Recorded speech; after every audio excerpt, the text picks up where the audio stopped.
ได้มาฮอดหากระท่อมเนาะกระท่อมเถียงนาแต่บ่เพิ่นสิอยู่บ่จังไดเนาะเห็นเพิ่นเอาก้าแล้วเด้ท่านผู้ชมเลยนะเพิ่นเฮ็ดกาผงเด้อเพิ่นเฮ็ดกาผงผู้2ให้3ให้1 2 3พอดีพอ3ให้ถ้าฝนตกมาเพิ่นก็ได้ดำรถเนาะว่าเพิ่นตกไว้ตรงปีเดือน6มาแล้วเพิ่นตก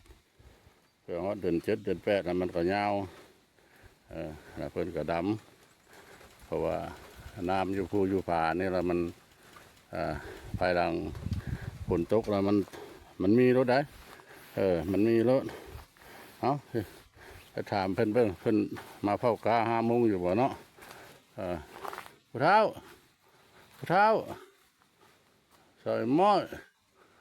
โอ้ยอันนี้ละมาบริณัดเพิ่นเนาะ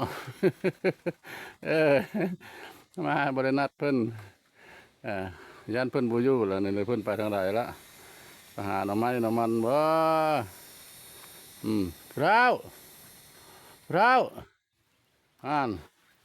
บ่มีไผใส่หม้อมีแต่เถียงเป้าท่านผู้ชมเอ้ยกับเงินไฟเพิ่นกับเบอร์ดังไฟซ้ำนะเด้อนี่เป็นเฮ็ดเงินไฟผู้นั้นก็เฮ็ดเป็นบ่อนแต่งอยู่กับผู้กินเนาะซ่านนี่แหละเป็นก็เฮ็ดแบบนี้เฮ็ดด้วยทำด้วยไม้เป็นห้องว่ากระท่อมเถียงนากระท่อมทำใจอะไรเนาะบ่เห็นผู้เฒ่าซ้ำ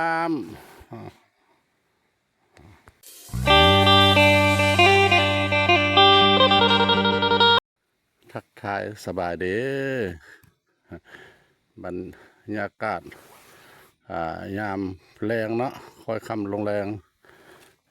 ของวันที่30เดือนเมษาเนาะทางพบานพระเลาะเราได้มาสำรวจเนาะมาสำรวจถ้ำเป็นห้องว่าถ้ำแห่งนี้แหละเป็นห้องว่าถ้ำเสือในยินว่าชาวบ้านเป็นว่าเพิ่นลงมาเฮ็ดอย่างทำพิธีทางศาสนาว่าง2-3 มื้อหลังเนาะพอบ้านพระเลาะละบ่ฮู้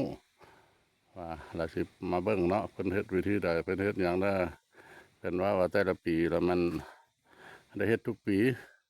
ใกล้สิลงให้ลงนาเนี่ยนะเพิ่นเราได้เฮ็ดนั่นน่ะนี่ละเนาะระดมเอาชาวบ้านเฒ่าแก่หญิงสาวผู้เฒ่าผู้แก่ลงมาเฮ็ดพิธีทางศาสนาราสิไปเก็บภาพบรรยากาศเนาะโอ้ยบ่เชื่อแต่บ่ฮู้ตอนเพิ่นจะเฮ็ดที่แรกเนาะเพิ่นเอาเพิ่นฮดเพิ่นสงบ่นั่นนั้นบ่ตามพระบ้านพระเลาะไปเบิ่งเลยว่าสิเป็นแบบใดเนาะได้มาฮอดมาถึงแล้วหากแต่ยังบ่ได้ฮอดจุดบ่อนเพิ่นทำพิธีทางศาสนาเนาะยังเก็บภาพทำน้อยทำใหญ่บนเพิ่นเฮ็ด พิธีทางศาสนาก็คือสิแม่นเป็นถ้ำเป็นห้องว่าถ้ำเสือถ้ำเสือแล้วขึ้นไปถึงพ้นประมาณมอง300 เมตรเนาะแล้วจะมีอุโมงค์ใหญ่แล้วมีเตียงแต่สมัยตะกี้แล้วมีหีบใบลานตามผู้เฒ่าผู้แก่ ชุมชนเพิ่นว่าเนาะ เตียงนั้นแหละเป็นบ่อนเพิ่นมาปฏิบัติธรรมมีห้อยเสือเพิ่นจะว่าทำเสือห้อยเสือแต่สมัยตะกี้ตะก้อนบ่ละทานผู้ชมมาแต่พอบ้านพระเลาะล่ะบ่ทันได้เห็นมันขึ้นบ่ได้ว่าตามผู้เฒ่าผู้แก่เพิ่นว่าขึ้นไปแล้วล่ะมันสิมีคดเครื่องกลางแล้วนะมันสิมีห้อมนึงอีกห้อมน้องละสูงสิความกับพอดีความยากได้จับหอกจับหินเลยจ้องได้ดึงขึ้นถ้าว่าพลาดละโต๊ะลงหันก็ถือว่าเรียบร้อยพอบ้านพระเลาะเราเลยบ่ได้ขึ้นผู้นุ่มผู้ซ้อมเพิ่นจะขึ้นนั่นแหละปีที่แล้วเนาะปี2025ทาง ทีมงานนั่นแหละบ่าวขมวนบรรณาขึ้นได้แล้ว เพิ่นว่าโอ้จะขึ้นบ่ได้ดอกขึ้นบ่ได้ดอกประมาณพะเลาะมันมีลืบหินนั่นว่ะมันบ่ต่อเดี๋ยวแล้วก็อันนี้อีกบ่อหนึ่งนะท่านผู้ชมที่บริเวณนี้แหละก็ถือว่ามันเป็นห้องเนาะห้องน้ำปากถ้ำนะห้องน้ำเลาะก็โตตีนผาปากถ้ำเนี่ยเนาะเนี่ยอันนี้ก็จังมันเครือมาแต่ใส่มีแต่มักหินมักละลายชั้นหลายลืบก็มีหากมันยั่งลงนะมาจับสะดินอันเดียนะอันยามน้ำผลแล้วมีน้ำเด้อมีน้ำมีปูมีป่า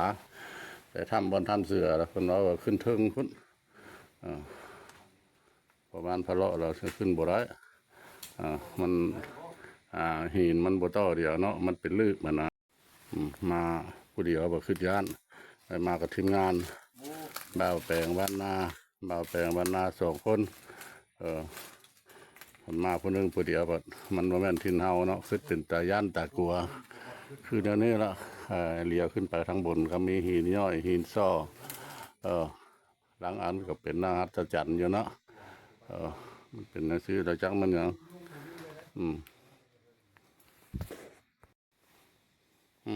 นี่ละท่านผู้ชมเลยเอาหารถประวันพะเลาะเราจอดอยู่นั่นอันนี้เราเพิ่นชาวบ้านเพิ่นมาทำพิธีกรรมใดนึงเนาะทางศาสนาเพื่อนนั่นละความเชื่อของชาวบ้านมันเป็นที่ว่าบ้านเพิ่นนับหน้าถือตาเนาะมาขอพรสิ่งศักดิ์สิทธิ์ขอผ้าขอผลได้ตามอันนั้นเนาะคาดหมายแต่ละปีเพิ่นก็ได้มาเพิ่นเอาเดือนนี้แล้วเดือน6เนาะคันว่าเป็นภาษาลาวเฮาเนาะว่าเดือนลาวเฮาเราเดือน6ออกไม่เพิ่นจะได้มาเอานิมนต์เอาพระสงฆ์เนาะเจ้าพ่อหรือว่าครูบาละมาทำพิธีตบพระทายแล้วก็ตั้งป้ายบุญคุณรอบๆนี่ล่ะเพิ่นก็สิมีน้ำจันทร์น้ำหอมเนาะน้ำจันทร์น้ำหอมไปพุทธไปสงฆ์สิมีหลวงพระพุทธรูปอยู่เทิงพุ่นนะวันประมาณพระเลาะว้าวละประมาณพระเลาะละมันขึ้นบ่ได้มันเบิ้ลเพิ่นเทศเลยสิเฮ็ดไม่ไหม้เลยเนี่ยเฮ็ดไม่ไหม้ประมาณมอง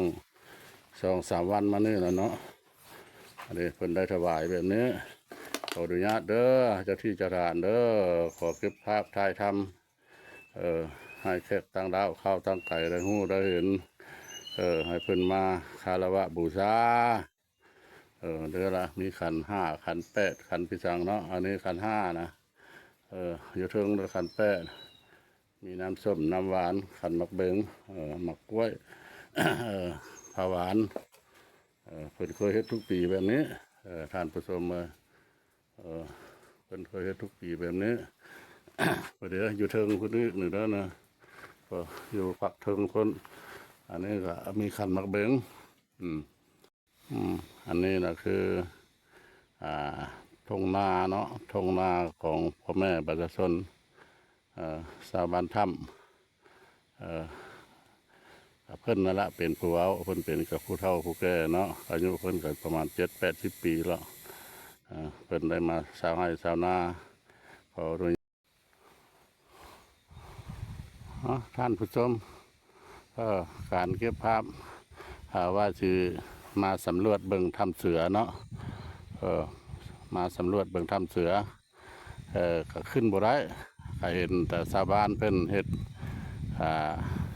พิธีกรรมมาแล้วเนาะเพิ่นตบประทายเพิ่นเฮ็ดพิธีมีน้ำส้มน้ำหวานทางเม็ดทางมวลก็สิพอประมาณนั้นละจากนี้ไปก็สิได้ขออนุญาตนำท่านผู้ชมขอจบคลิปนี้เพียงสำนี้โอกาสหน้าจะพาท่านผู้ชมไปหูประเทศนี้หลายๆบ่อนเนาะคำว่าสบายดีสวัสดี